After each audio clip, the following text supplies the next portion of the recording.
I'm a great fan. Just to say that Auntie Yinka is the mother, biological mother of our own Yamo Omorube that will be speaking to us today. Another round of applause for her, if you will. And of course, we have great panelists that will be imparting knowledge into our youths today. Also seated close to our own Yinka Omorube, senior advocate of Nigeria, is another woman who does so much, not only for the girl child, a lady who also speaks truth to power, and a lady that we are super proud of. Please put your hands together for Milord Honorable Justice Maureen Ojo. Give her a big round of applause. Thank you for coming, Milord. And also we have the Permanent Secretary, Ministry of Arts and Culture, Tourism, Irene Omorogiwa Esquire. I hope I got that right. Please put your hands together, please.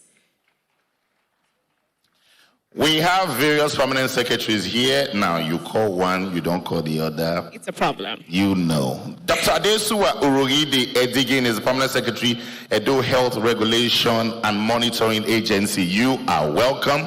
We also have Idonajay Mojishola, PS, Edo State Government. That woman, you need to call her name where she's the governor's permanent secretary. Wow. Please put your hands together for Mrs. Mojishola Idonije. She is the permanent secretary of Edo State Government House. Give a round of applause. Right? Who can write this one now? All right, and please, when giving us a writer, please don't give us the doctor's handwriting. Thank you.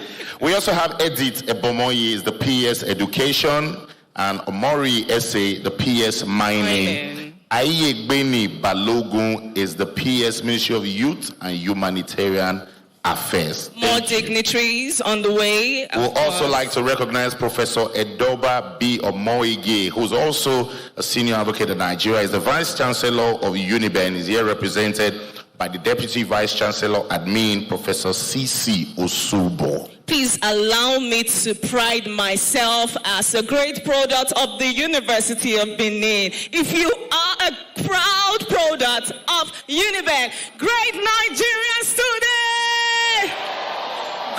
Great Uniben students! I don't know where you come from. You had to make that mistake though. So you went to only Uniben? Only. Allow me pride myself. Now that my VCU has been introduced. Okay, let me tell you, ladies and gentlemen, by the grace of God, I will allow you count, so you will now know. The first degree I got in my life, I went to university, Niger Delta University in Bayelsa State. I studied English. Then I went to England. I went to University of Hertfordshire. I did diplomatic service. Then I went to Dale Carnegie Institute in London. I did humanitarian service. I went to University of Benin. I did international studies and diplomacy. Of course. And I went to Harvard. I did strategic leadership. Oh, wow. I went to Metropolitan Business School of Management. I did MBA. Oh, wow. I went to Chef's Academy. I did Culinary Arts. Oh, wow. I went to National Open University. I did Peace Studies and Government Resolution. Wow. And then I got my PhD.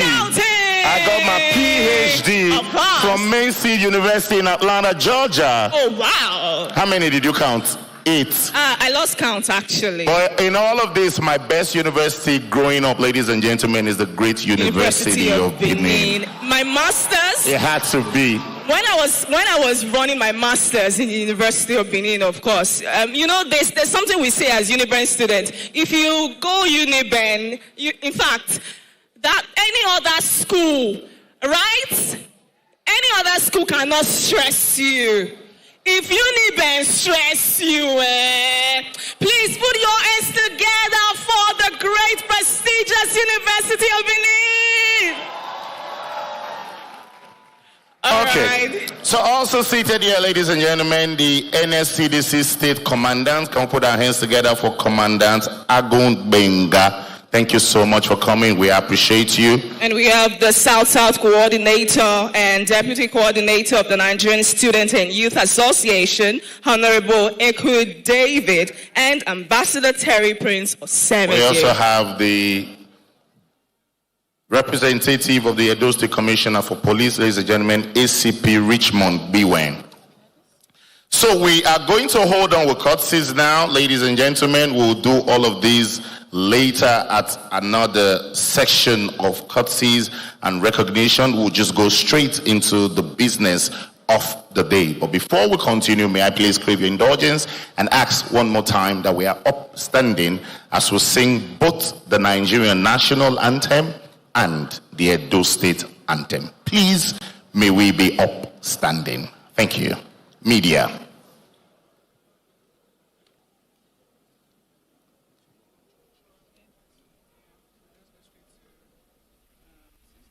To the Nigerian national anthem, Mr. Albert Congo raises the flag of the new nation. The ancient city is calling.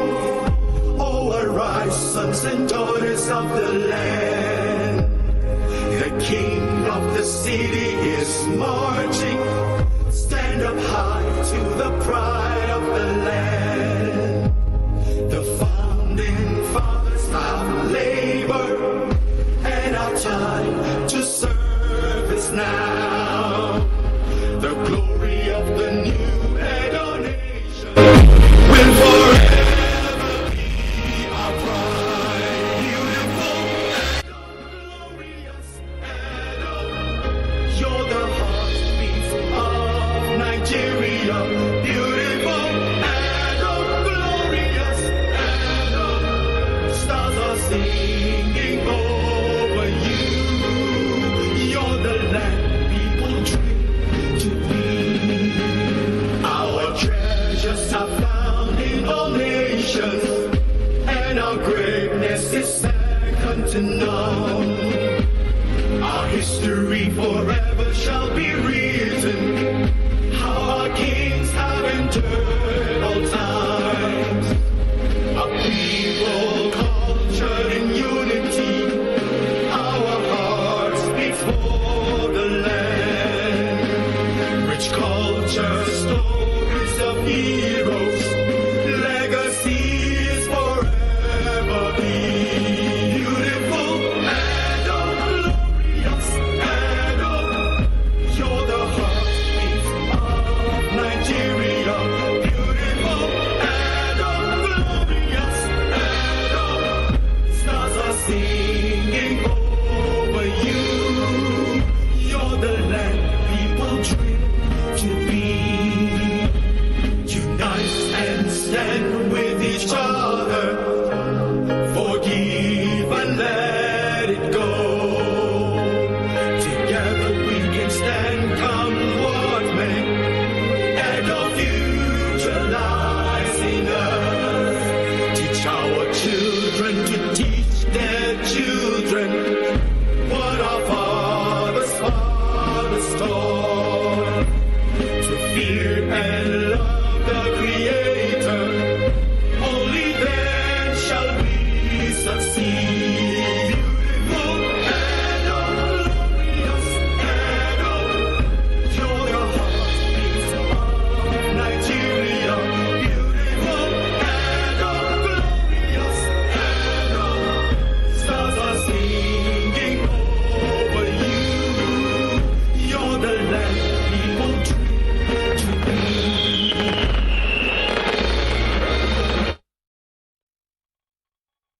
Beautiful Edo indeed. We can see.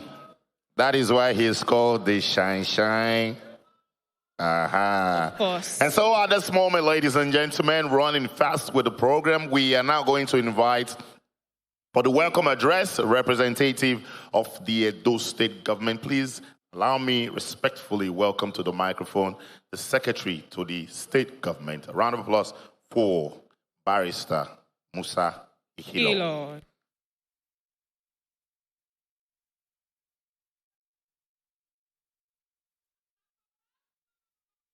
Please, let's keep the round of applause coming till he gets here. Thank you.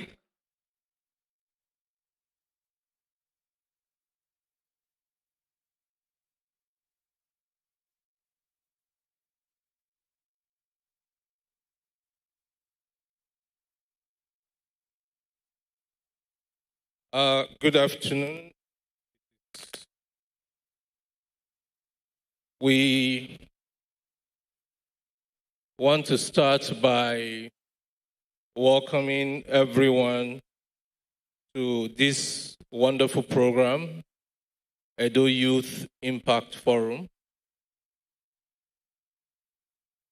This program was supposed to be chaired personally by the executive governor himself, and I had no instruction for representing him until a few hours ago, because he really wanted to be here personally.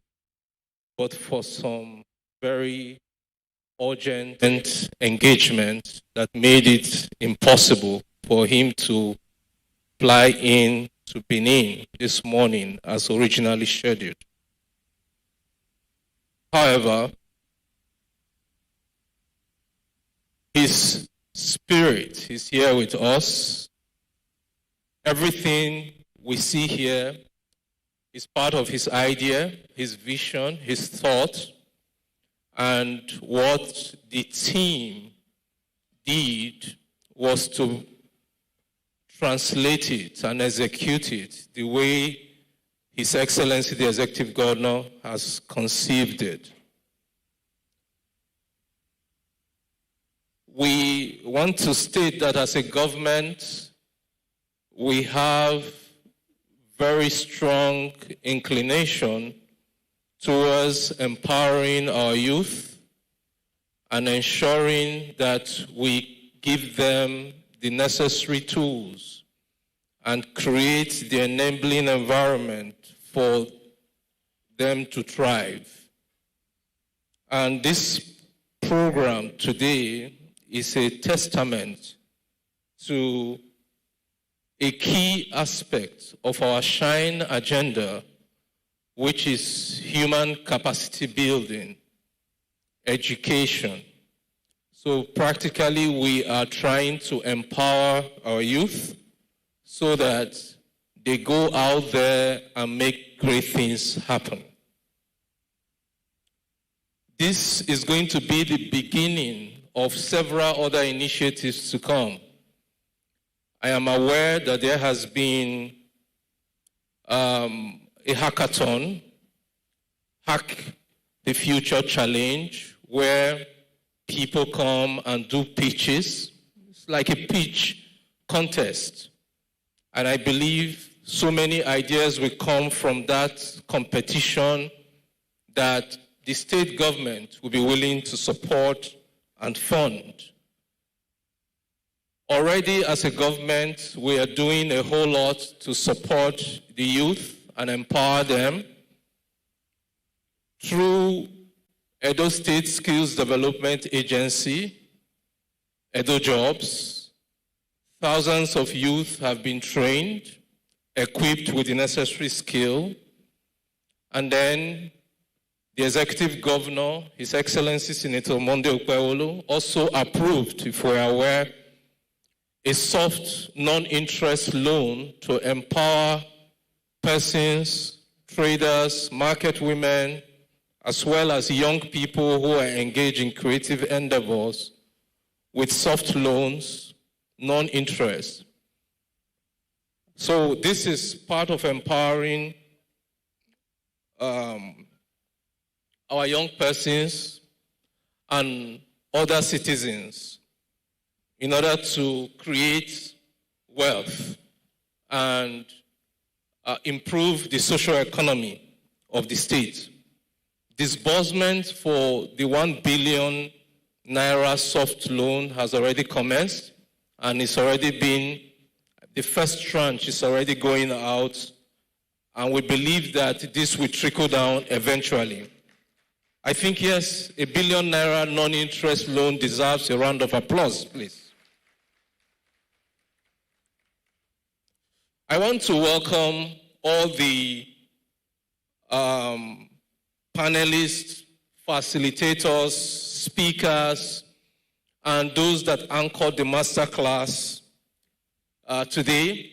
It is amazing that you are giving back to society by making yourself available despite your very busy schedule to mentor some of our young persons and inspire them to all the possibilities that's out there. And we believe that today is going to be a day for birthing dreams, dreams that can change the world. We have seen examples of how dreams were birthed in Edo State here. For instance, part of the faculties in this agency, Edo State Skills Development Agency, is an agency or an arm that is called Edo Innovates. And through the years, we have seen how that creative hub has been a nucleus for birthing creative individuals who have gone on to do wonderful things. I interacted with a few persons who have anchored trainings there, and I came to realize that not one, not two, not three have graduated from Edo Innovates, who are now global practitioners. For instance, we have a young lady who finished from Edo Innovates and later started working as a freelancer and currently works as a developer advocate at Microsoft in the United States. A round of applause for that. So we have a precedent for how great things can come out from forums like this. We have so many other examples. I am aware of someone also who had a training at Edo Innovates and later became a digital artist. And through that skill, she's creating NFTs and so many other digital collectibles that are being patronized all over the world in Europe, the United States, and other parts of the world. So I want to encourage the contestants to continue to dream, to think big, even though they may be acting or starting small, but there should be no limit to how far they can go. I mean, from some of the competition that I witnessed just yesterday, I found a lot of great ideas, and I believe that those ideas will go far. In fact, I found one of the presenters pitching a particular idea that beats a big idea that is very common now, the founder of Life Bank. Life Bank is an outfit or a business that was created to get blood, oxygen to hospitals that need it to save patients. And it's a popular one, very popular one, founded by a mother who almost lost her child during childbirth because of shortage of blood. And she told herself, I'm going to solve this problem. And that's what we have. That is how we have Life Bank. But among the young people who pitched yesterday, I met a young guy who has a product that may become the next big thing, maybe bigger than Life Bank, all coming from this Edo Youth Impact Forum.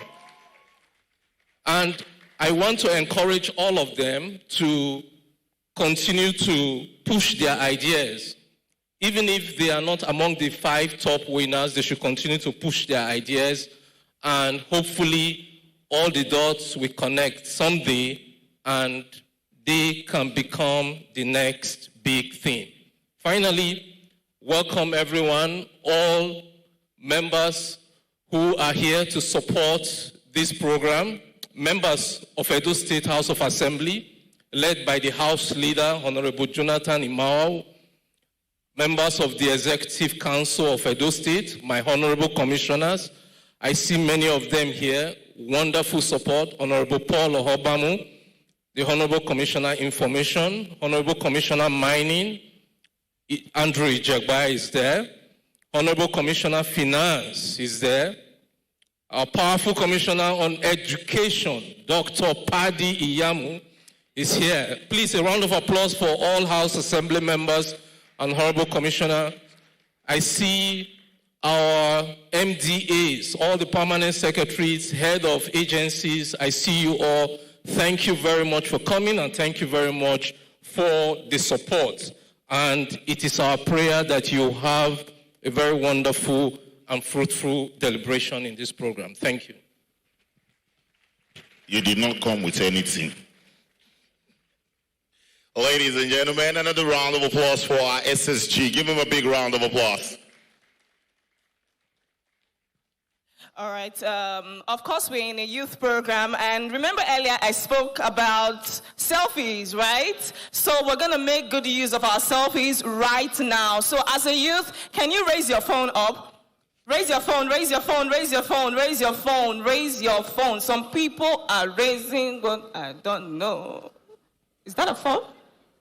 All right, it's a phone. All right, please make posts right now using the hashtag EYIF2025. I'm sure we're used to doing that as youths, right?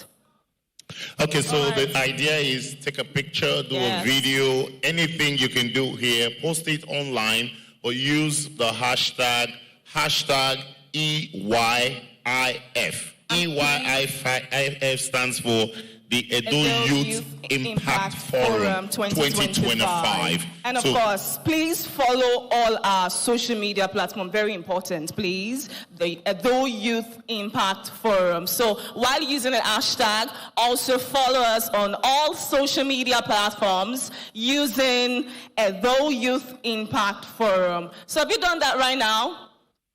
Have we done that? Yeah, doing it. You can do it from now till the end of the event. All right. So the next on our program, Your Excellencies, ladies and gentlemen, is for us to have a keynote and goodwill messages. And today we have 3 people who are going to call on stage, that are going to speak to us for some few minutes. First, of course, we have the APC National Youth Leader, Dr. Israel Dayo. Please, a round of applause for him as he makes his way to the stage to address us. Please keep it coming. We have young persons here. I'm sure we're going to give them, some shouts. Thank you. Thank you, thank you, thank you, sir. Thank you very much. Thank you. Your Excellency, the Governor of Edo State, ably represented by the SSG, Your Excellency, the Coordinator of the Office of the First Lady, Ms. Ekpobolo, my dear brother, the coordinator of this event, Mr. Kizito Ekpobolo, the DG Edo IRS. I think let me start on the existing protocol so that I don't make mistake. So I don't get myself into trouble. But before I do that, let me say Obatokwe to the Crown Prince on say. Am I right? Okay. Okay, greatest Nigerian student, greatest Gogo, greatest Bagba, greatest Big B. Thank you very much. My brother Kizito, thank you very much for inviting me to this event. Teamed Empowering Youth, transforming the future. Africa's new goal, unleashing the power of youth for economic growth. Event like this delights me because I get a chance to speak to young people in my generation. Aside being the national youth leader of the ruling party, I also happen to be a very passionate youth advocate that is concerned a lot about the development of our generation. I believe that Africa's biggest opportunity is in our population, and it's about how do we harness that population for the development of our sectors, from tourism to entertainment to education and what have you. But I want to tell you a story before I sit down. And because I'm a Christian, permit me to tell you a story from the scriptures. There was a time in the time of the Bible where God saw that there was going to be famine in the land. And you know that God has a special gift of being able to see the future. He's the omnipresent, the omniscient, and omnipotent. So seeing that the future was going to have a challenge, there was going to be famine, he felt that he had to create a solution before that famine came to place. And to create that solution, he needed a young person. Let me rephrase. He needed somebody that was going to be in that future to carry the solution for that future. So when we look at what is the importance of having young people involved in development, in the economy, in governance, in leadership, because a future without us involved at the table, but for us, is incomplete without our representation. And so God understood that and found himself a young boy, a young man that was about 17 years old. His name was Joseph, and he deposited in that young man a solution that the nation needed to achieve and overcome famine. However, that young man went through a lot of things. He was sold to slavery. He was lied on by his master's wife. He was forgotten in jail, and even by one of his helpers that he had done something for. All because he had a future to deliver. My fellow young leaders, in particular the youth of Edo State, I want to leave you with one thing. That pain, that challenge, that failure, that opposition, and those things that keeps you crying at night is not happening to you for nothing. It's because of what you carry and what is inside of you. Those exams deadline that you have to stay up at night for, the challenges from your family, the poverty, the inequality that you despite have to sacrifice to make something out of yourself, is not coming to you by accident. It's because you carry a level of greatness that the world is waiting for you to manifest. Please let me look at your neighbor and say, there's greatness inside of me. And I'll tell you, this is something that I'm very familiar with. I lost my father when I was 11. I was raised by a single mom in a room and parlor in the Butemeta, Kano Street in particular in Oyingbo. And when I was growing up, I used to tell my neighbors that I was going to become great, famous, popular, inspirational. And they used to look at me, in particular a friend of mine called Larry Badru. He said to me, Dayo, you imagine a lot, you're over-ambitious. How do you think that you growing up in this room and parlor in Ebutemeta was ever going to become something? But I told you, watch me. Tell your neighbor, watch me. Say, very soon you're going to need an appointment to see me. No, you didn't say that like you mean it. And so what happened was, seed, time, harvest, I began to invest in myself. I began to apply some things I'm going to share with you, 3 of them, very quickly before I get off the stage. I began to apply those things in my life, and guess what? In a matter of time, this same Larry was looking for an appointment to see me. It wasn't just that. In a matter of time, after applying these things I want to share with you, the Queen of England personally invited me to Buckingham Palace for tea. After a matter of time, the White House invited me for the White House Forum for Young African Leaders with President Barack Obama. After a matter of time, I had been to over 50 countries, sat down with over 100 presidents, heads of state. I'm not talking Nigeria, I'm talking globally. From Ghana to Morocco, to Germany, to Portugal, and name it, even the United States. Because one thing, number one, I did not let my background of growing up with a Butemeta to determine my vision, my future, or where I'm going to be. So what am I saying? Number one, do not let your background determine where you are going to be in life. Because you grew up in a poor community in Edo State does not mean that that is what is going to, that does not define you or what you can achieve in life. Today I sit to the glory of God. as one of the 25 people leading the largest political party in Africa, as the head of the youth wing of that political party, the All Progressive Congress, that have produced governors, including your own governor, produced senators, ministers. I sit with governors at table at meeting because I did not let my background of losing my father at the age of 11 determine what I can achieve in life. I told you I will share you 3 things. So MC, I didn't fly to Abuja for 1 minute, from Abuja for 1 minute. Give me 2 more minutes and I'll wrap up. Number 2, no matter your ideas, there is a space for the supernatural. No matter how great your ideas are, no matter how impactful your vision and your dream is, let me tell you, the spiritual, in particular in Africa, controls the physical. You are in Edo State, you know now. Edo gets supernatural now. The spiritual. And so one thing that I learned to do as a young guy, when I was growing up, and I wanted to come out of the poverty in my environment, was to understand that I needed a spiritual life. And so the place of God and the place of prayer in your success cannot be underestimated. And so no matter what you want to be, no matter how you want to become, it is important that you adopt and embrace the power of prayer. That's number 2. Number 3, tough time never lasts, but tough people do. Tough time never lasts, but tough people do. So when going gets tough, you've got to get going. When things get hard, I remember when I was in England, I was in university. And at the time, I couldn't pay my school fees. I was on scholarship by the president, but when he left office in 2007, his successor did not continue my scholarship. So I couldn't pay for my master's from the government. I had to raise money to pay for my master's. A whole semester, they blocked my card. I couldn't go to university, but I would disguise and wear cap, wear hoodie, to go into the school to receive lecture because I wasn't going to let anything, not even poverty, not even money, to stop me from getting the education that I wanted to get.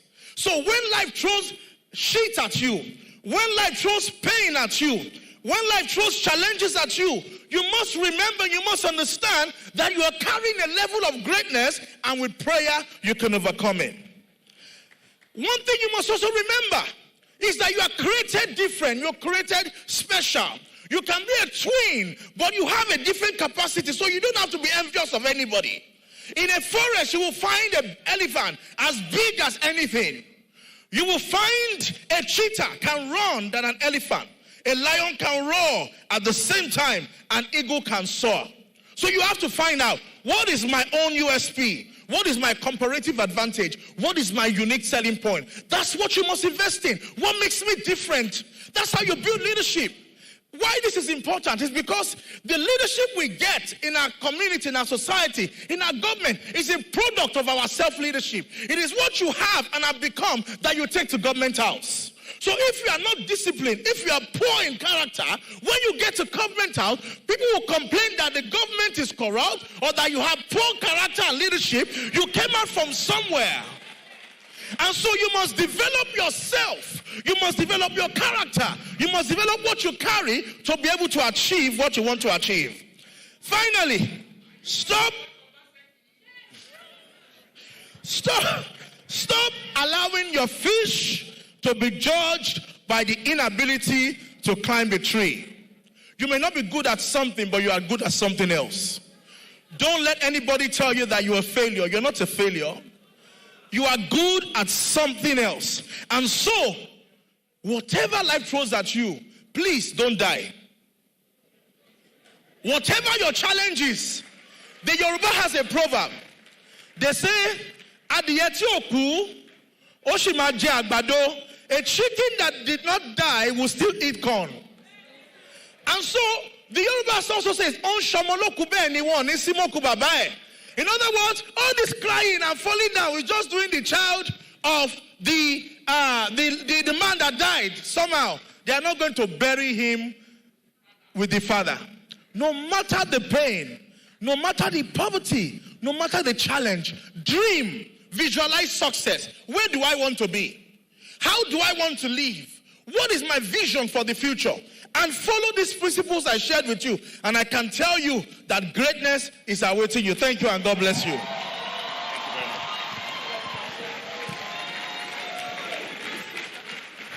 Thank you so much, Dio Israel.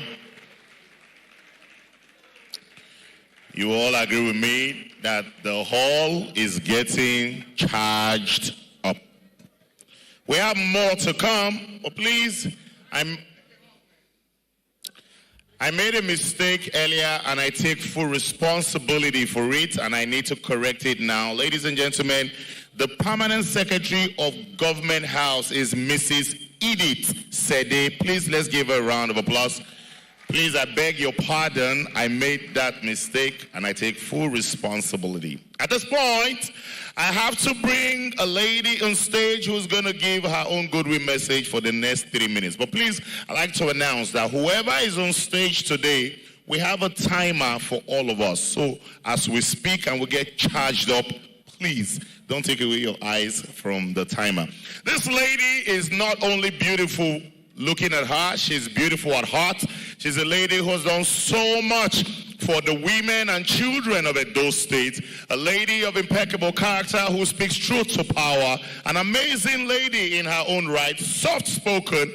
I dare to say, a lady you call once and she will answer you twice. A lady who, since she assumed the office, has never turned her back to reject the people following her. They call her various names, but I tell you for free that she is Mrs. Edesili Anani Okpewolo Anani, the coordinator, office of the First Lady here in Edo State. Please give her a round of applause.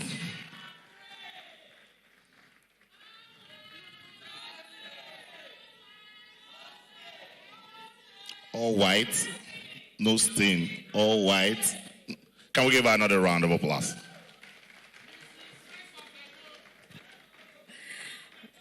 Thank you, ladies and gentlemen. Thank you. There's the Executive Governor of Edo State, His Excellency, Distinguished Senator Mondo Pueblo, who we call our Shine Bobo. Akpakomeza here, Akpakomeza there, Akpakomeza everywhere. Ably represented by the SSG. I want to stand on all, the Crown Prince, Oba Otokbe. I'll stand on all existing protocol. Today I welcome you here to yet another event. I'm honored to address you today at this event organized by Edo Youth Impact Forum with the theme, Empowered Youth, Transformed Future. As the coordinator office of the First Lady, I'm committed to supporting and empowering our youths to become leaders and change makers in their communities. We recognize the importance of equipping our youths with relevant skills, knowledge, and resource to excel in their chosen fields.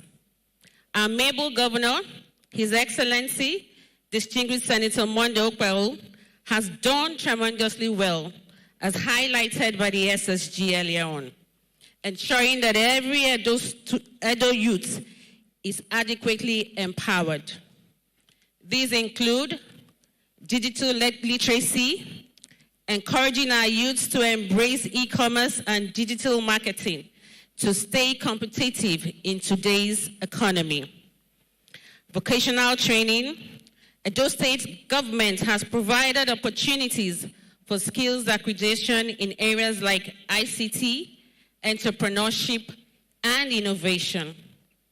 Mentorship, pairing young people with experienced professionals to guide them in their personal and professional development.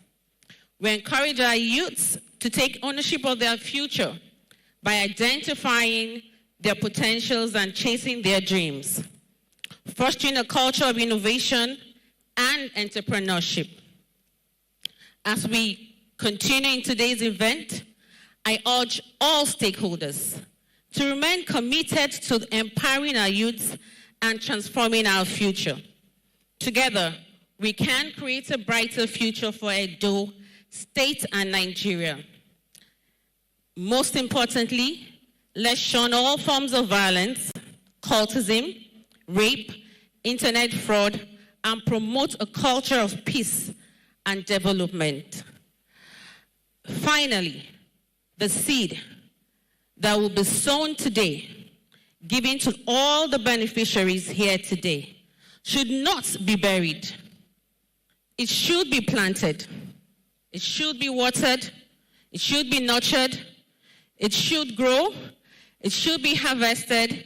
It should be sold, plowed back into the society to create an enabling environment for all of us to succeed and contribute to the GDP of Edo State.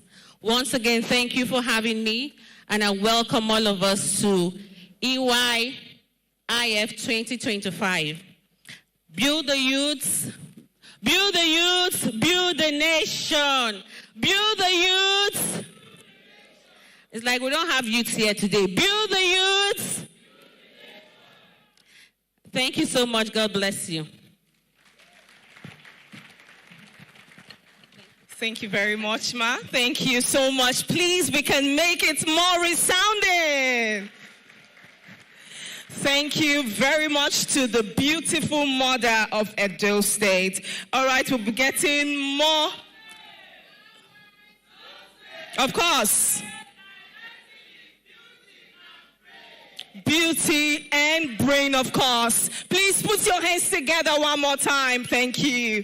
Thank you. More Goodwill messages, and this time we'll be getting messages from the NDLEA, the Commander of Narcotics, State Commander Edo State, Mr. Mitchell Ofoyeju. Please put your hands together for him. Please keep it coming till he gets on stage.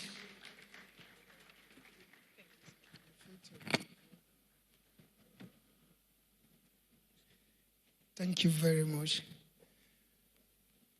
Very pleased, His Excellency, the Executive Governor of Edo State, very distinguished Senator Monday Okpebolo, ably represented by the SSG. Permit me to lean on the already established protocol. This event offers a veritable platform to talk about an important topic that has to do with youth. That is the issue of drug trafficking and abuse. Drug abuse is a global epidemic, and it has no respect for age. It has no respect for gender and socioeconomic status. Most of us here who are a bit older are familiar with how the great king of pop, Michael Jackson, ended as a result of propofol addiction. We are also aware of how Whitney Houston, a great star, ended up as a result of cocaine addiction. So what are these drugs? I would like to start with cigarette and alcohol. We call them the gateway drugs because when you are addicted to them, your level of tolerance increases. So from one bottle, you go to two. But the interesting thing is that if you look at the photograph of the cigarette pack, it is clearly stated that smoking seriously harms you and others around you. Another one says smoking kills. Yet people still go and purchase them. So for me, it's not only the individual who perhaps stripes himself or herself with explosive that is a suicide bomber. The person who deliberately buys these deadly substances is also a suicide killer. There is a photograph of a young lady there taking shisha, and this is becoming in vogue in most cities across Nigeria. Those flames coming from her mouth could better be imagined from an exhaust of a very damaged generator set. But we have a very beautiful lady puffing this. And when I did my research, I discovered that lungs operation, the cheapest, is about $40. So you can imagine what we are doing to ourselves. 40,000 US dollars, yes. So it is a serious thing. Then concerning alcohol, somebody will say, Commander, I take 1 bottle a day. That translates to 365 bottles in a year. And the liver is very small. Please, give us a slide of the liver. It's very small. No, this is the lungs.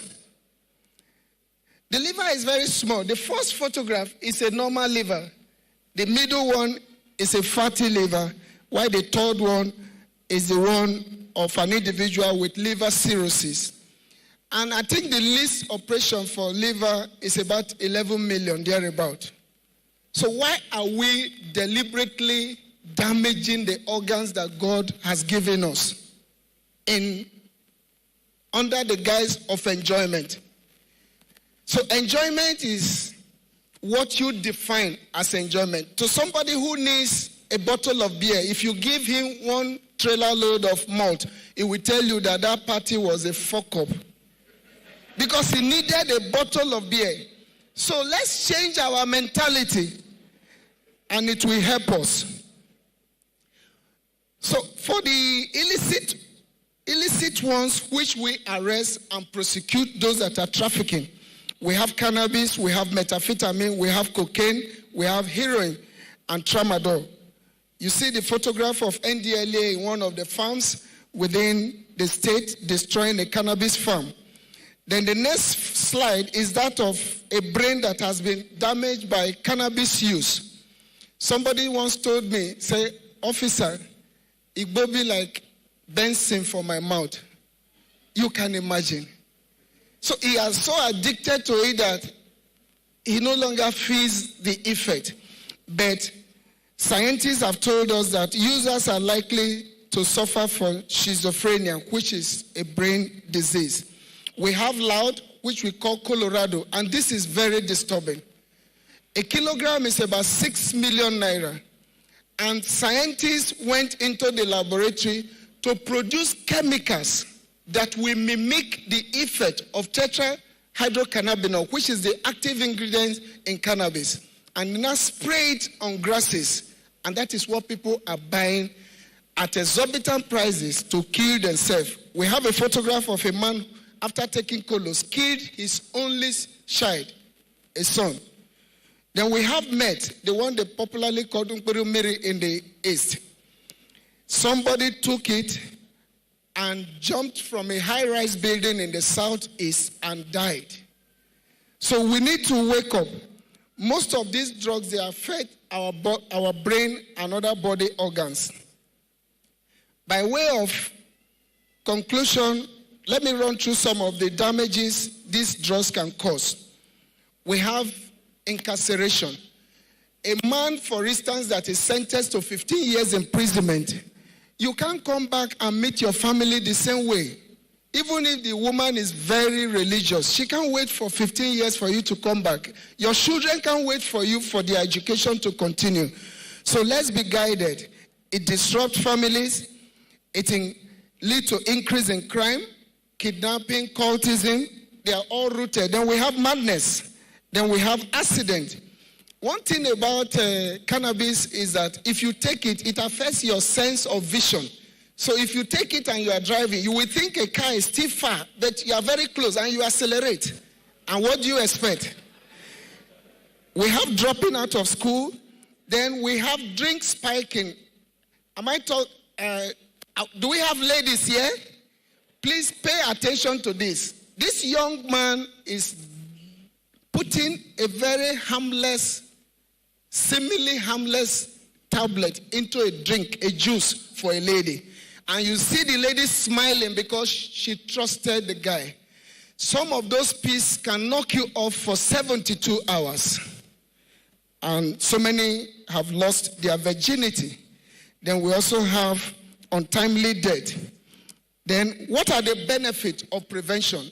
If we stay out of drugs, number one, our health will be good. Number two, academic and career success. Number three, we have a safer society. Number four, stronger and united family. So in conclusion, let us talk about drugs. So I was happy when they gave me 3 minutes to talk about drugs, because I believe those who introduce people into drugs, they do it one-on-one. So we that have this hall packed full of ambassadors of drug abuse campaign, anti-drug abuse campaign, I think we are winning. So I want to most sincerely appreciate His Excellency for this wonderful platform. Let me also mention drug integrity tests. Gone are the days when your child will tell you, Dad, I don't do drugs. With the drug test kit, he or she needs to urinate into the cup. And in 1 minute, if he smokes cigarette, nicotine will show. If he takes cocaine, methamphetamine, crack, anything. So let's go for drug integrity tests. NDLEA is partnering with so many schools. As they are coming home, coming back to school from holiday, they test them. And let me add here, if a child tests positive, please don't expel that child from the school. Because if you do that, you are just giving the child a license to go and get on more dangerous drugs. So we are talking with the schools so that the drug policy will be friendly. If a child tests positive, refer them to NDLEA. We rehabilitate them. When they are free, we issue them a certificate and they go back to school. We are not saying that the children should be abusing drugs. We are saying let's rehabilitate them and make them contribute to our great country. We have so many people who were hooked on drugs, but today, after undergoing rehabilitation services with the NDLEA, they are clean. And at the June 26th program, we heard of a young man who testified that he's 3 years clean. So it is possible. Treatment is good, and prevention is the best way to go. So have good friends, engage in sports, learn a skill, and that is the beauty of why we are here. Let me end with the photograph of our own Majek Fashek. You can see when he was in form, he was looking handsome. If Majek was coming to Port Harcourt in those days, everywhere would be fully booked, all the tickets. But look at how he ended up. He battled with drugs under rehabilitation for so many years, but he couldn't make it. So let's be guided that it has no respect for celebrities. It has no respect for age. In conclusion, the new Edo has risen. I thought someone is clapping. The new Edo has risen. And the National Drug Law Enforcement Agency, Edo State Command, is working with the Edo State government to keep Edo clean from illicit drugs. Once again, thank you for this wonderful opportunity, and God bless. Hey. No problem, Oga. Kazametra, many. Don't you love? Ladies taking me photo. No, you jumped one major part. I don't know this song. Paparazzi. I'm sure we know that song, right? It's when the man said that when women go to club or go to parties, a man will spike their drink. They will now lose their virginity. Which country? Really? What are you talking about? It's the boys that lose their own virginity. Hi. Oh my God. Hi. It's the boys. Now, I'm not supporting it. I don't do drugs. I don't take drugs. I've never taken all my life. Now, I think desensitization is not one side. I think it's both ways, and I think they're doing a good job. Because sometimes, even both the male or the female, but now I'll say the female, they'll come to you and ask, you don't have loud? No, I don't have. You have low? No, I don't have. Say women are losing virginity. Not before our country. Virginity don't go. But who asked the person to spike the drink? Don't say it. You know, this country, I love. Please, media team, when you're ready, let us know, please. Yes, we're looking forward to the short documentary, the team-based, yes, of course. Just to emphasize on what we have said. There are a lot of things that we do. Music industry, there are a lot of things we do that we sing that we don't pay attention to. and I will stress a little bit of them. One, how many of you know this song by Phase? As you dey run things, so make you take note to say this party, oh. Now for Chris people. And you will dance to it. That one aside. Then Wizkid sang a song and said, I want your... No, it wasn't Wizkid. It was Iyanya that sang that one. I want your body... No, it was Wizkid now. Wizkid. I want your body sleeping in my bed. You got me going crazy. Oh, girl, I can't explain it. And I went, Fashola Elenio. Is it Fashola that is making you crazy? Then Iyanya and the other one sang, Gift. Put off the lights. Okay, the people, tonight, Iyanya now came. Baby, let's talk to Manti. I know you like logistics. We go scatter the couch, from the couch to the bed, from the bed to the bedroom. Brother, is your bed on your dining table? But see, please, it's not that serious, please. It's after... I don't know, I feel like it's the adult in you that's, dissecting this song, line for line. You pay attention to all these things. Patoraki now said, if I fail, then go laugh me. Now my mama na him bath me. Now my mama for bath you. Anyways, for us, the young ones, we just vibe to the music. Although we listen to the lyrics sometimes, but let's just vibe to the music. So, ladies and gentlemen, we'd like you now to stick your sights to our screen because we're going to have our first documentary for today. Our Governor Monday Okpebholo, has done so much for different spheres of influences in the state. Both men, women, and the youth are not left out. Every worthy cause, he's made it a point of duty to make people participate and employ and make sure that the youth are doing extremely well in various spheres of influences. And of course, you'd agree with me, FX, that the administration of Senator Monday Okpebholo, of course, is giving opportunity to youths to thrive in the state. Why not look at such initiative for youth? Youth, am I speaking your mind? You need, in fact, I want you to stick around to the end of this event and you will see great things that our young ones are doing in this state. And we thank the governor for giving us the opportunity to thrive. Please put your hands together for our executive governor. Thank you. Youth are often sidelined. Edo State is rewriting the narrative. Under the visionary leadership of His Excellency, Senator Monday Okpebholo, Governor of Edo State, young people are not just merely the leaders of tomorrow, they are the driving force of today. This administration has broken barriers, placing dynamic young leaders in key government roles. But what does it truly mean to lead as a young person in government? How has this administration empowered them to drive change?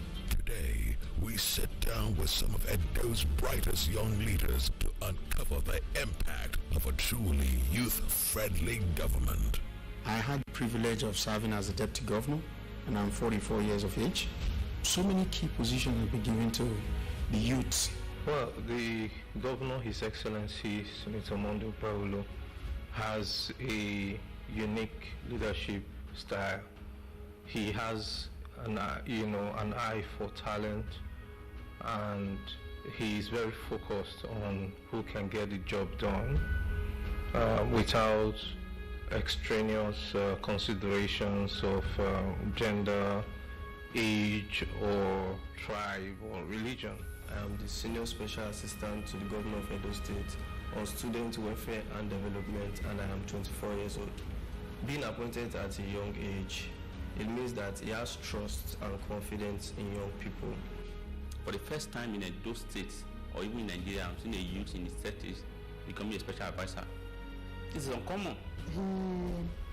He loves to work with the young people, even when he was in the private sector.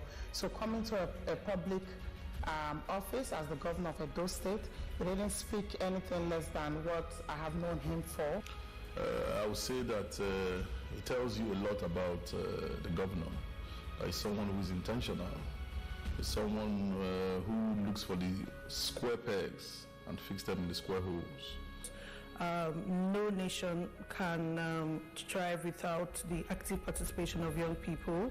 So His Excellency has, made it a key responsibility to make sure that every area or every sector of his government, young people are actively participating there.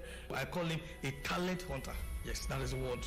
He's a talent hunter, so he finds the right people in the right place. I was the first special advisor that the governor appointed in this administration. I'm not just being the first special advisor, but the unique thing was I'm a youth, and of course my appointment gives the youth demographic that sense of belonging in this administration. If not for the very first time in Edo State, we have a good number of us under the age of 30 that are fresh mind, and that is a testament that His Excellency Senator Monday Okpebholo doesn't discriminate as it concerns age, but gives tax and duty to people that he knows are ready to deliver without slacking behind. We have a lot of youths that are intellectuals in various sectors. And what we want to do, by the grace of God, with the support of His Excellency, is to bring them on board. The fact that he was able to hit the ground running and were able to drive a lot of this project very early on, they do all the paperwork and sometimes stay up late to get things done. We didn't have that vibrant, young, fiery energy that really just drives us. Senator Monday Okpebholo, the governor of Edo State, has actually moved from being accustomed with the rhetoric of the youths being the leaders of tomorrow by allowing them to be the leaders of today. The week I was appointed, I championed a street rally in Benin City against vices, cultism, and drug abuse in the society.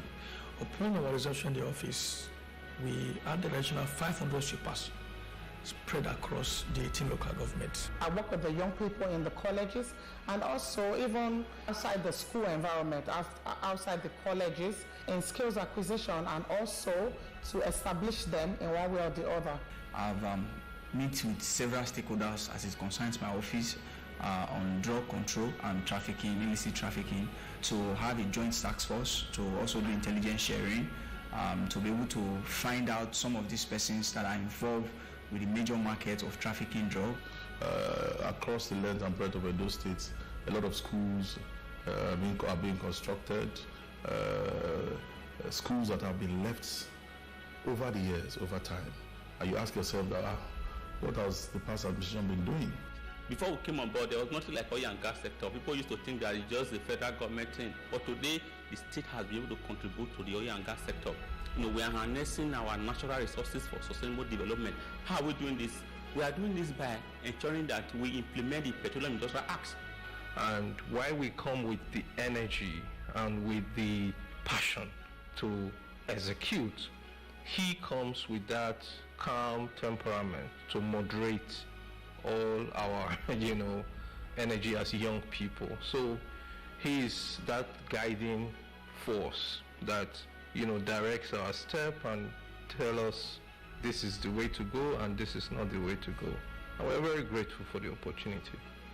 And with this, we are performing. The youth are actually meeting up with the obligations in line with the governor's missions and vision for the state. I enjoin every youth to seize the opportunity to learn, to get educated, to join the train. My charge to every young person is be prepared. So every youth of Edo State, I want to encourage you that you should ensure that you work on yourself. Ensure that you acquire the necessary qualification. Don't wait to be included. Build yourself. Start from where you are. Don't think that you're being ignored, because it's only when you build yourself that people can see your value. Get yourself busy, do something, start small. You can think big, but start small. Now leadership is based on what you can do, not who you know. And that is what we are seeing in this government. Leaders are forged by people who want to make difference, be resilient, and lead by example. Well, to His Excellency the Executive Governor, we are eternally grateful for the opportunity. And with that, kudos to the executive governor, and more of this will come. The Bible said, to whom much is given, much is expected. The governor is willing to work with you to transform Edo and to make Edo one of the best states in this federation. God bless you.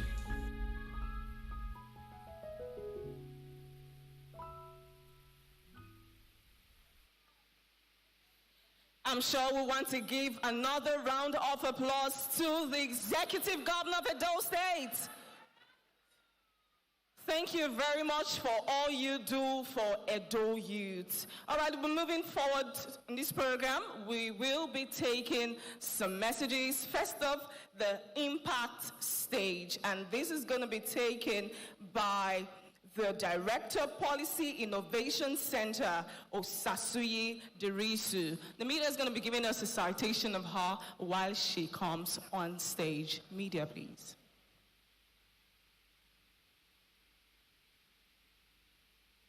All right. Osasuyi Dirisu is the Executive Director of the Policy Innovation Center and Senior Fellow, Nigerian Economic Summit Group, where she oversees behavioral and policy interventions in health, governance, gender, and social inclusion in Nigeria. She holds an MB, BS degree from the University of Ibadan, an MBA from the Pan-Atlantic University, and a PhD from the University of Leeds. She is also an alumnus of the Harvard Kennedy School and the Blavatnik School of Government, University of Oxford. Osasuyi is a widely sought after speaker and is listed as one of the top 100 career women in Africa. Ladies and gentlemen, please welcome Osasuyi Dirisu. Good afternoon, distinguished guests, ladies and gentlemen. I stand on already established protocols, and I want to really thank the organizers for inviting me to lend my voice to this very important conversation at the EYIF. Thank you so much. I'm a proud daughter of Edo State. And I'm just going to be speaking briefly on beyond advocacy, using data and innovation for policy change in Edo State and beyond. And this is a really interesting topic. Most of the time when we're advocating for better services and opportunities for young people, it's important for us to reflect on the fact that if this change, the changes we're trying to make are going to be sustainable and we're going to build ownership, then we have to think about how every single thing we're doing, either for empowerment, youth development, is linking up with sustainable policy. We have to build intentionally for the future. If an initiative we're advocating for would last just 1 or 2 years, and then how can we boast of sustainable development? How can we advance the SDGs? So we don't want to meet the needs of the youth today and jeopardize the potential for future generations on board. And that's where data-driven insights and innovation to drive policy change, or what we would call evidence-based policy, comes in. Data authorizes us to take a closer look at what we do, identify what is working, understand what is not working, and clearly answer the question, for whom and in what circumstance am I developing these solutions for? I will give you a very simple example that is dear to my heart.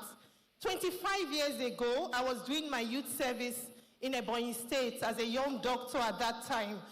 And we were trying to advocate for hospital-based deliveries. But we noticed that the women were not coming.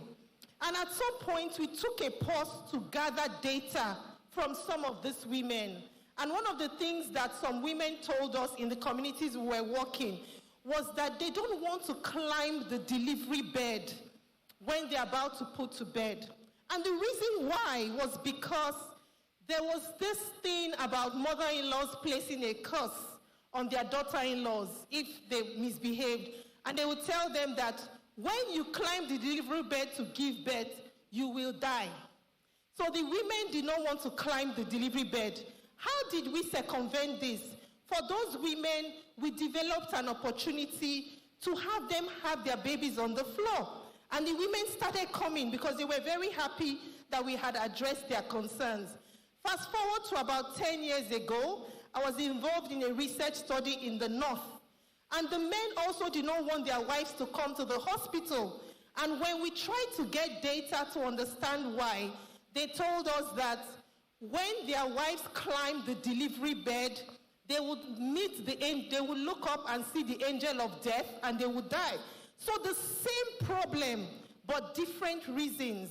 So you cannot effectively influence policy without getting the data for what is going on and now deciding how to circumvent those issues by bringing innovation into the room.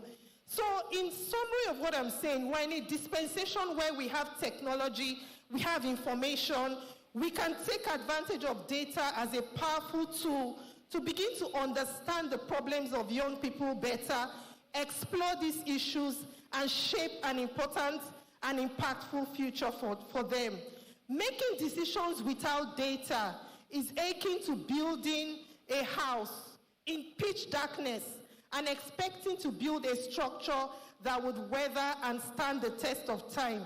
Not only is that impossible to achieve, it is an inherently dangerous venture to undertake. Data is the lifeblood of decision making, and through intelligent data, we can get insights for policy change. I'll quickly, as I round up, highlight two very important examples, and I'm very proud that one of those examples speak to some work that the Policy Innovation Center supported in this great state, Edo State. In 2023, we had an opportunity to support the development of the Edo Digital Policy.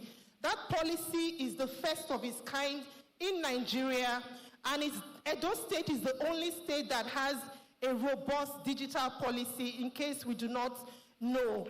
When we came into Edo State to do this work, the first question we'd ask ourselves, what will a digitally transformed Edo State look like? Because we wanted to get data. We went to all the 18 local governments, we spoke to 7,500 Edo citizens, and we also spoke to 3,000 government citizens. It was when we brought all these insights together, we could now answer the question, what will a digitally enabled Edo State look like?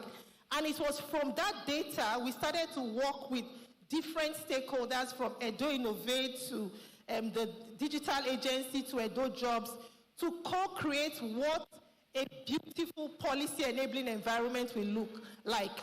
And just 2 weeks ago, we completed some policy testing where we now took this policy, because we're doing policy for change, took this policy into the room and worked with some ministries in Edo State to test how this policy would work in reality. So that's a really practical example of how we can use data, which we got from Edo citizens, and innovation to now build for policy change.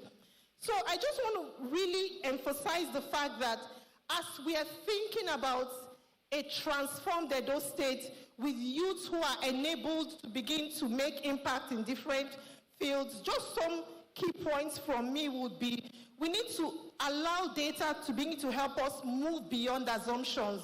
What would benefit young people the most? What sort of interventions can we scale? What policy decision are we trying to make to ensure that the beautiful work of this administration will be sustained? With the rise of open data platform, civic engagement opportunities, a lot of work being done on social media, this is not even time for us to wait for government again to bring the data to the table. Young people can do social media analytics and bring a lot of innovative opportunities to collect data and ensure that we're bringing all that data together to innovate and make our state better. Speaking quickly to what sort of process that we'll go through, we need to begin to become a bit more intentional with how we reflect on what problems are, set an agenda, prioritize the real needs of our people, predict what of solutions would work and for who those solutions will work, and then create opportunities through innovation labs to begin to design and test in a real life environment what sort of policy approaches would be best and in what circumstance. As I round up, I just want to give one or two examples of how we can begin to think through policy development and implementation.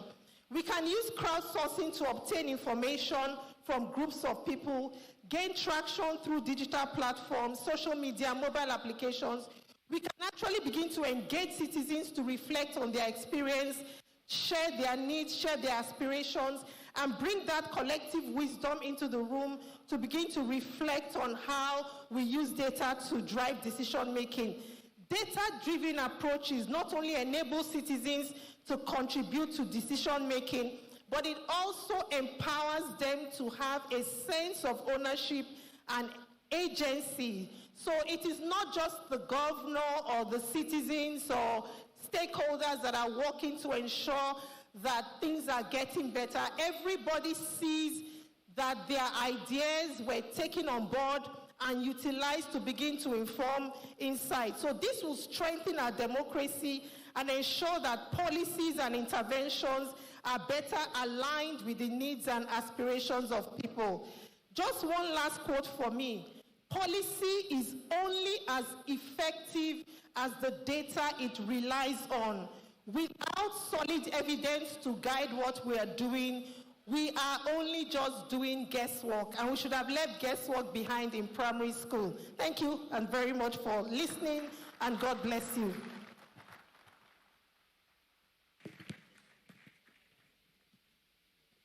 Ladies and gentlemen, I assure you, you can do way better than that. Give her a better round of applause. Thank you so much, Osasui Dirisu, a daughter of the soil. And so, Your Excellencies, ladies and gentlemen, from one daughter of the soil brilliantly to yet another, I'd like you to sit back, relax, as we invite to the microphone and her citation given on our media, from our media team, I beg your pardon, the co-founder and chief operating officer of Bamboo, a digital investment platform. Please, big round of applause for our own Yamo Omorogbe. Omorogbe is a Nigerian entrepreneur and finance professional, serving as co-founder and chief operating officer of Bamboo, a digital investment platform. Bamboo enables Africans to invest in US and Nigerian stocks directly from their smartphones or computers, bridging the gap in financial access. With a background in chemical engineering from the Imperial College, London, and Chartered Financial Analyst certification, Yamu's mission is to empower Africans to build wealth through smart investing. Under her leadership, Bamboo has become a leading investment platform in Africa, attracting thousands of users and gaining international recognition.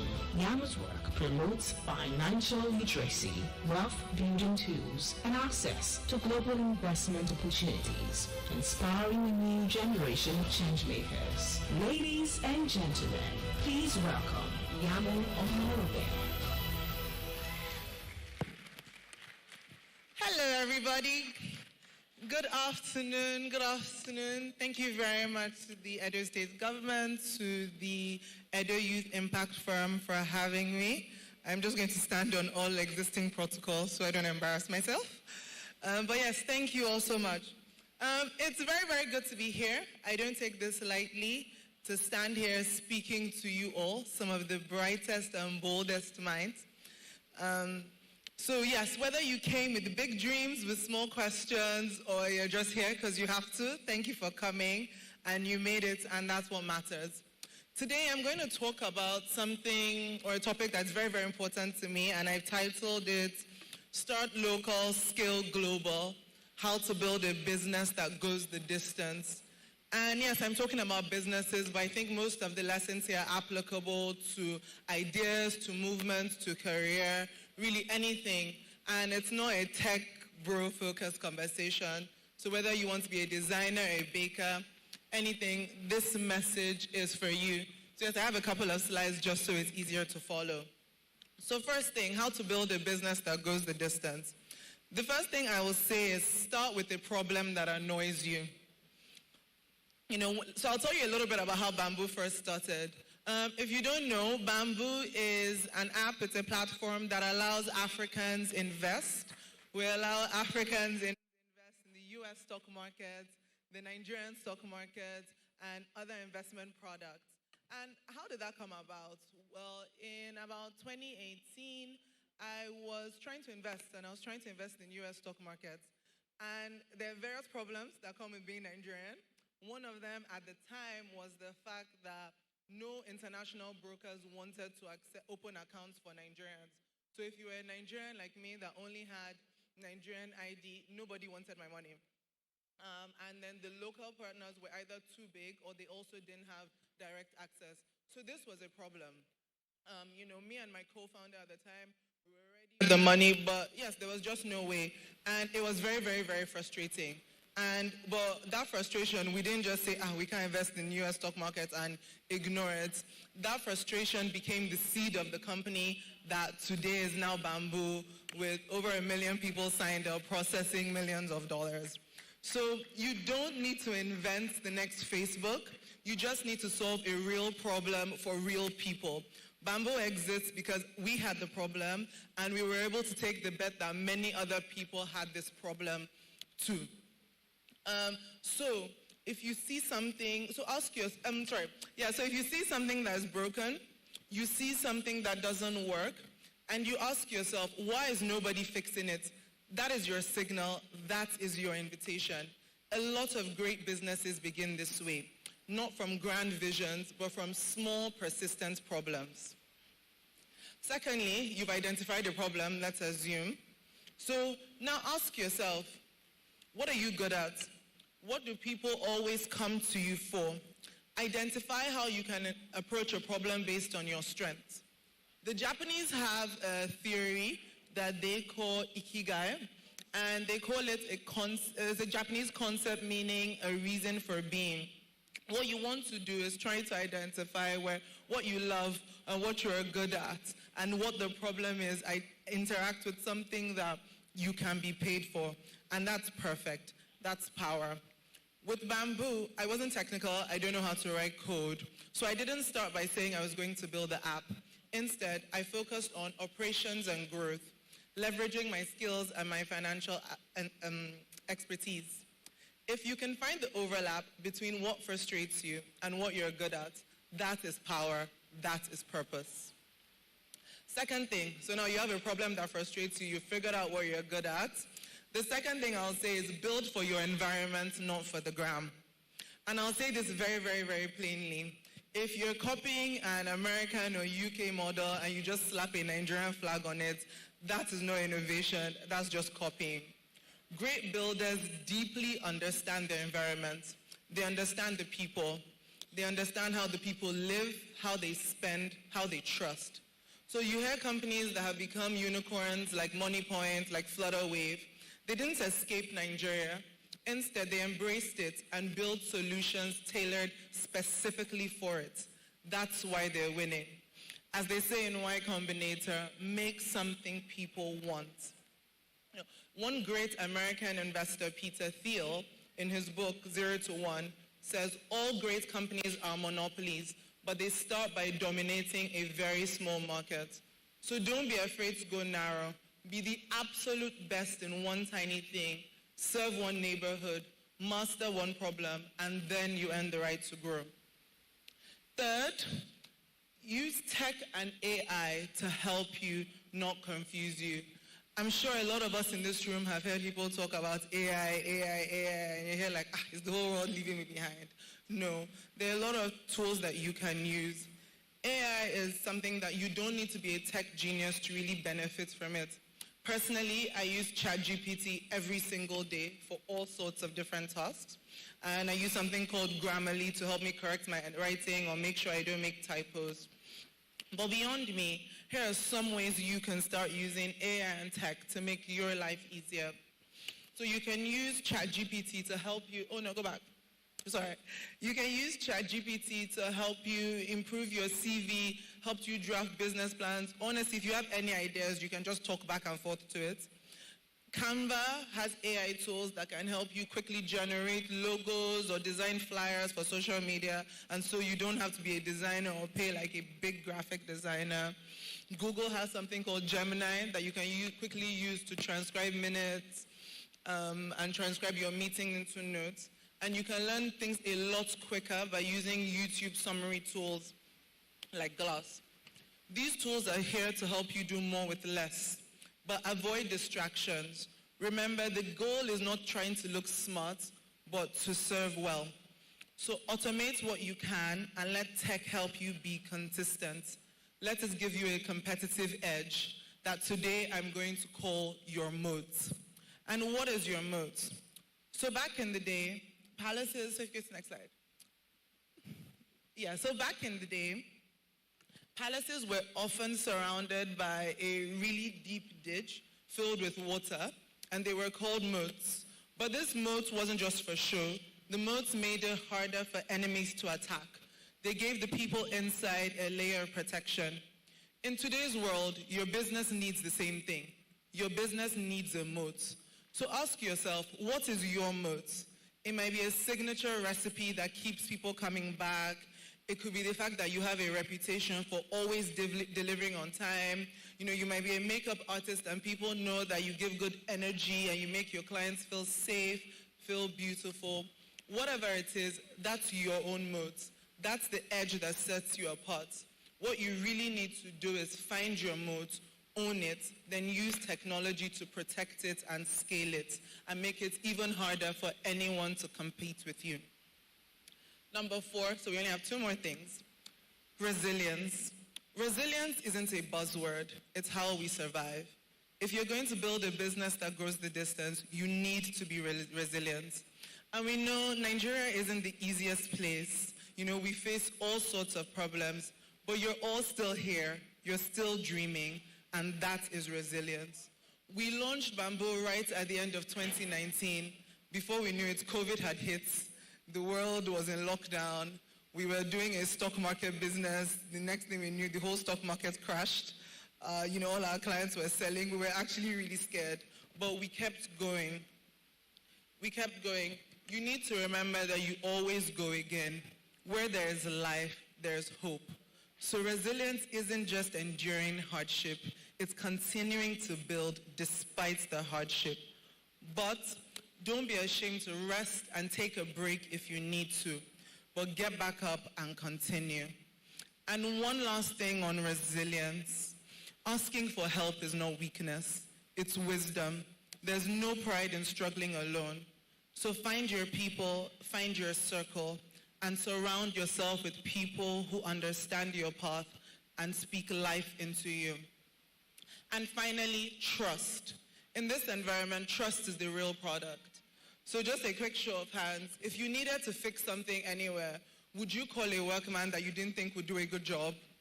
Exactly. No. People don't choose Bamboo because we're digital. They choose us because they trust us. Think about it. They're giving us their money. They're giving us their savings. That requires trust. When we first launched, one of the big problems we had was people literally reaching out to Bamboo and calling our customer service and saying, I've sent you money. How do we know you're not going to disappear? How do you know you guys are not going to run away with our money? That's not a tech problem. That's a trust problem. And in this environment, you need to remember trust actually outweighs tech. So if you're a builder, be consistent, be honest, own your mistakes, and do everything with excellence, no matter how small. It's important for us to remember that everybody can use their money elsewhere. Everybody can spend their time elsewhere. So your customers are trusting you by choosing your product or choosing your service. So you have to respect that trust by delivering your absolute best. Don't cut corners. Be excellent all the time. And finally, if you remember nothing else I've said today, if you remember only one thing, let it be this. The world does not owe us a seat. Nobody owes you anything. We're earning our seats boldly, brilliantly, and on our own terms. So every day, you need to show up. Show up as the best version of yourself. Even wherever you are, aim for international standards. The entire world is watching, even if it seems indifferent. So start today. Start where you are, start with what you have, start with who you know, and then get better, a little bit better every single day. Good luck. Thank you all for listening, and I cannot wait to see what you build.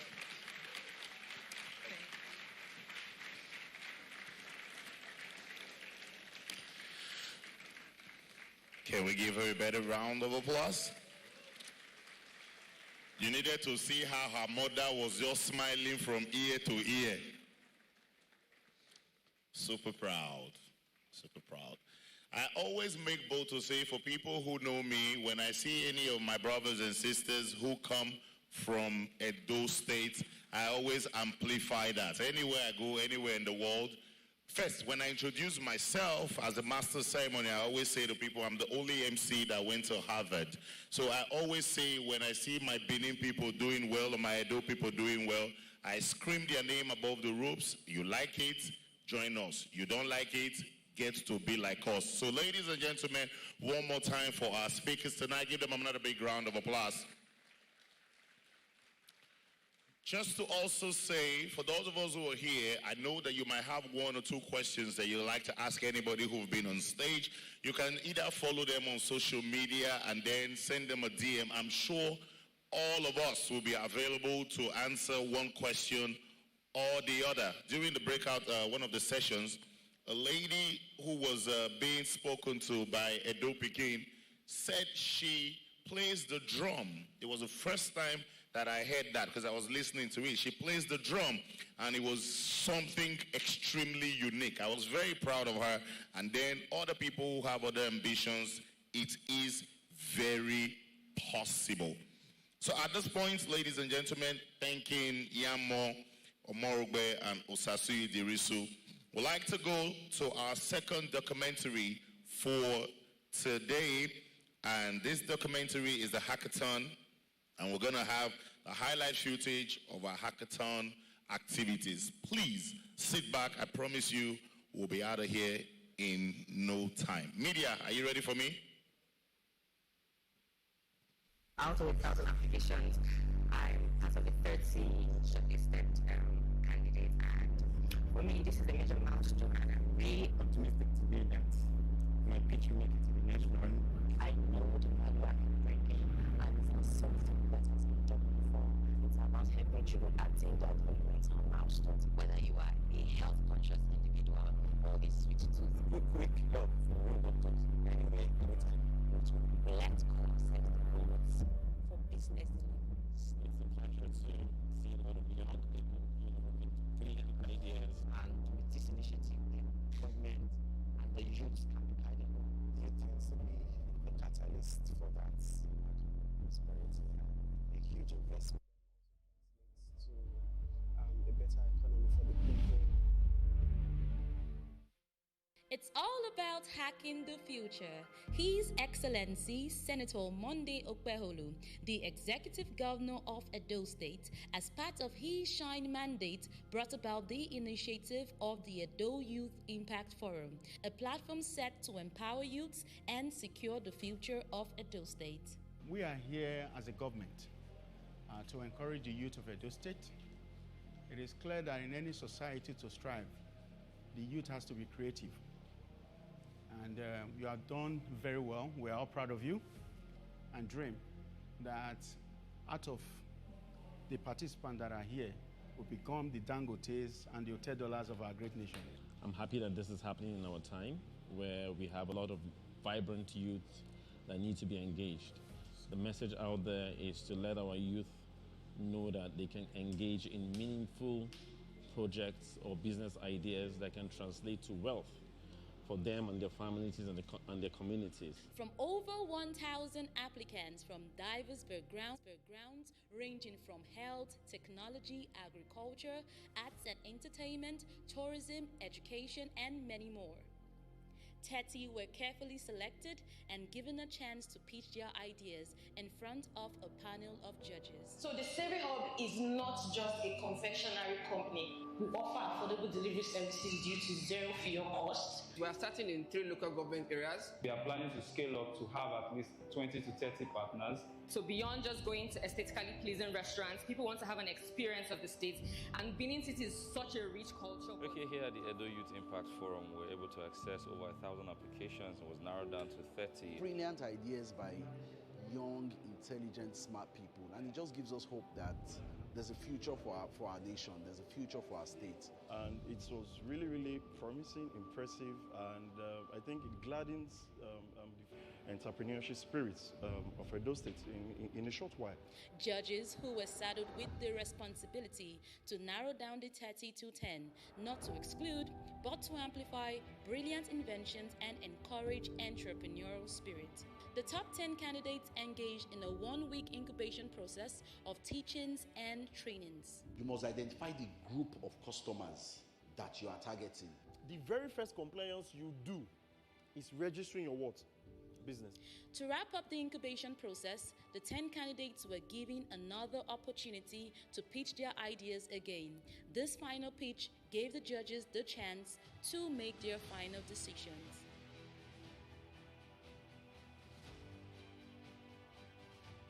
What an intense and mind-stimulating experience this has been for the candidates. I want you to see this as an opportunity to showcase your own ideas, build on what you already have, and scale up. We applaud the brilliance and dedication of His Excellency Senator Monday Okpeolu and the entire Edo State government for championing this transformative initiative. Eyif 2025 is the first of many to come. This is going to be something that we'll do every year. I want to specially thank His Excellency Senator Monday Okpeolu for this opportunity. The youths are happy. It's something that it's coming at the right time. Now that Edo Youth Impact Forum has started, we'll be able to see our people who are doing stuff from all over the world come back to also maybe give back to the state as it stands. 5 core candidates with rich, innovative and transformative ideas would leave with the grant of 2 million naira each. Who will the winners be?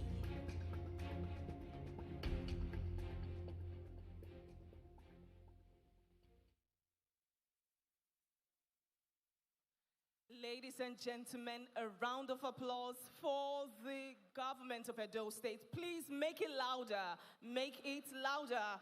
This initiative is wonderful and we are grateful. On behalf of the youth of Edo State, we are saying thank you for inspiring us and encouraging us. In fact, after this program, I'm sure you'd believe that Edo youth are known for excellence. And of course, we have finalists for the Hack the Future finalists, the grant competition, and no other person to bring up the winners, of course, except the team lead, Edo Youth Impact Forum 2025 project. He's no other person but Mr. Kizito Okpeolu. Please put your hands together for him. Please make it. In fact, I want you to scream for this man. I want you to shout. Thank you very much for everything you do for Edo Youth. Thank you so much, sir.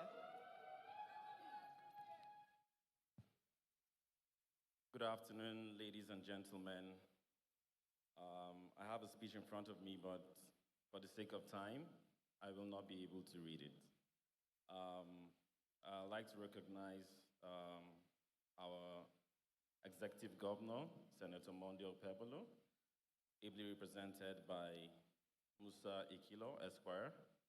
And I'd also like to recognize the presence of the Crown Prince of Benin Kingdom. Permit me to rest on existing protocols. We just watched a documentary of the Hack the Future Challenge, and I'm sure you can tell that Edo State has great potentials, young boys and girls, young adults that have great ideas to do great things that could transform the shape of how we run business in Edo State. While I'm speaking, I'd like to call on the 10 Hack the Future finalists to come up stage. Please come up stage. Out of these 10 people, 5 of them are going to be going home with 2 million naira each today.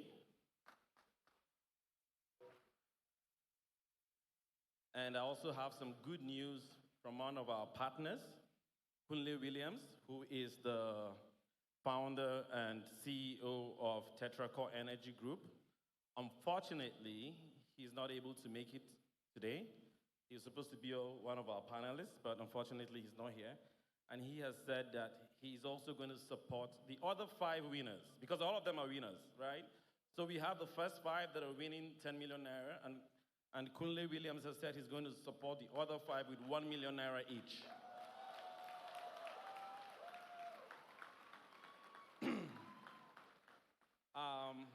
I'm happy to take credit for this Eyif 2025, but the truth is that this initiative did not start with me. It originated from our governor. He told me about this idea, and I put up a team, we ran with it, and today it has come to fruition. Please, a round of applause for our governors, our organizers, and everyone that has supported us, our panelists and our guest speakers as well. So, I'm going to be calling out the top 5 winners, and I'd like the coordinator office of the First Lady, Mrs. Edesoli Enanyo Peblo, and our SSG, Musa Ikilo Esquire, to join me on stage so we can present the checks. And please, finalists, I just want you to know that you're all winners. No matter what happens today, you're all winners. You know, some of you will not go home with a 2 million naira check, but your ideas may be the ones that will transform Edo State and the world. And I want you to also think big, start small, and grow global. We have good testaments here. Yamo just blew us up when she started, where she is now, and where she's going to. Some of the greatest ideas that we have today started as if they were not going to work. Amazon started selling books online. That's how Jeff Bezos started Amazon. But today, they are the everything store. When the founders of Airbnb wanted to start, they thought it wouldn't work. How will people feel living in other people's spaces? But today, they are bigger than the biggest hotels in the world. So your small ideas can transform the future. I'd like to start with the top 5, as I mentioned. And when I call your name, please just step forward. Oluchi Emanuela Edozie.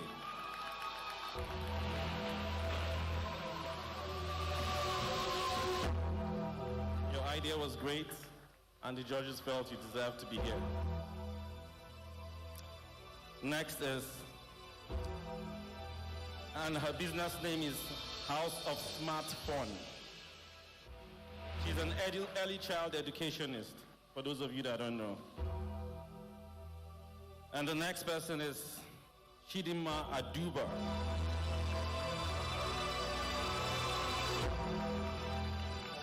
Her business name is Turbo Logistics. She had a very great idea of how to go green and transform the logistics space in the South-South region. And we're happy to partner with you. One of the judges on the panel said, we should let you know that they're also ready to invest in your business.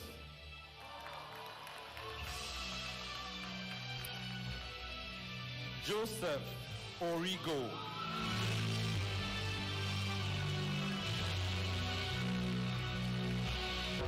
Why are all the winners stepping out from my far left?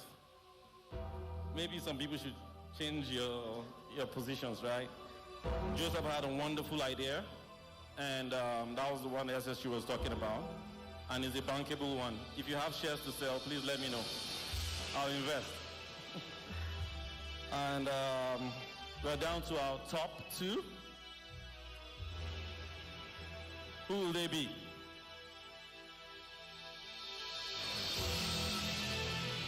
Prince will open our farm.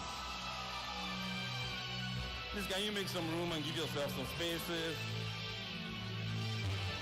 He has a very wonderful idea, our farm, that will help people with idle land space create wealth.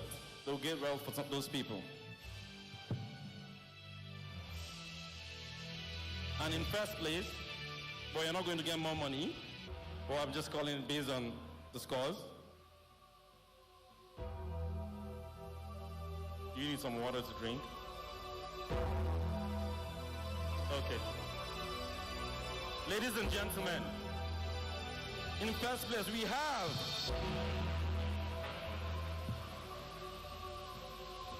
feel the palpitations. Dr. Eyif Great.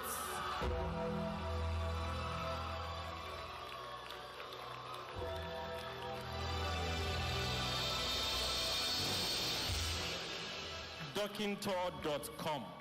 Is the site live now, or it was just a prototype you showed? It was just a prototype. He has a great idea. It's a healthcare initiative. They're trying to build an app that will change the space as well. Please, a round of applause for our winners in front, and a round of applause for our other finalists behind. And please, can we have the checks now so we can start the presentation? Eyif Great. Great. This check of 2 million naira is presented to you by the Edo State government to as seed capital for the business idea you pitched at the Edo Youth Impact Forum.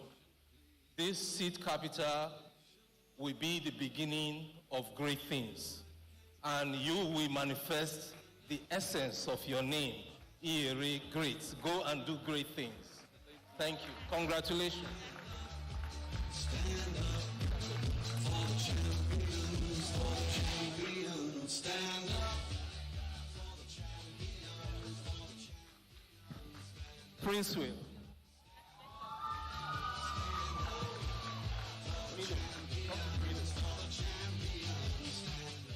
This check of 2 million naira is presented to you, Prince Will Okpe, for the great idea you pitched at Edo Youth Impact Forum as seed capital to invest in the idea and make it grow. So may it grow, may it become bigger. Go and do great things. Thank you.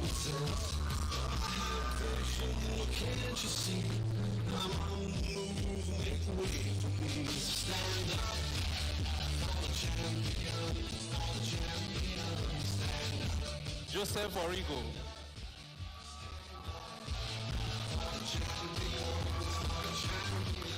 Joseph Origo, this check of 2 million naira is presented to you by Edo State government for the great idea you pitched at the Edo Youth Impact Forum. I made an example during my opening remark of the idea that may be the next big thing and may even beat the Life Bank that we all know, and it was pitched by this young man here. Congratulations, go and do big things. Congratulations. I know I can count on me, so stand up for the champions, for the champions. Stand up, stand up. Chindima Aduba. Oh, yeah. Champions, for the champions. Stand up. Chidima, congratulations. This check of 2 million naira is presented to you as seed capital for the great idea you pitched. Another very unique idea, there is no idea like that currently in Edo State. In fact, in the 36 states, perhaps just one, maybe one in Lagos that I know of. Green, clean energy, logistics that will promote green energy. It's an idea that I think a lot of people would want to invest in. I would want to invest in it too. Congratulations. Can't you see? I'm on the move, make way for me. Stand up for the champions, for the champions. Stand up, stand up. Oluchi. Oluchi Emanuela Edozie, congratulations. This 2 million naira seed capital is presented to you by the state government to encourage you in the idea you pitched at the Edo Youth Impact Forum. Wonderful idea. She's a specialist in early child education, and she's doing a lot of great things to make education smart and fun for children. Congratulations. Thank you, SSG. Thank you, Coordinator of the Office of the First Lady. Yes, please, we'd like to have a group photograph, but while that is being arranged, First Lady, maybe you go to the other side. But ladies and gentlemen, I present to you our finalists for the Edo Hack the Future Challenge. Please, a round of applause for them if your hands are not tired. I don't know why that young man was coming to tell you people to smile. What else will they do? Of course. Ladies and gentlemen, one more time, a big round of applause for all our winners and everybody who participated in the hackathon. Please give them a round of applause. Congratulations. You can go back to your seats. If I were you people now, change my seat and sit in front. Congratulations. And please, I would like us to do this. I know we've done it before, but it's only proper that we do it again. It's the first of its kind everywhere in Nigeria and Africa. Putting this together is not any easy task at all. I'd like you to join us with a bigger round of applause as we appreciate the team lead and every of his member for putting all of this together. Please give the team a big, big round of applause. Amazing, amazing, amazing ideas and wonderful hearts. Please give them a bigger round of applause. And please take a seat. I don't want to call your names. Thank you. Thank you. Those of us standing in front of the coordinator of the Office of the First Lady, take a seat. All right, the paparazzi will continue later, but this program has to move on. Thank you. Please take a seat. Please.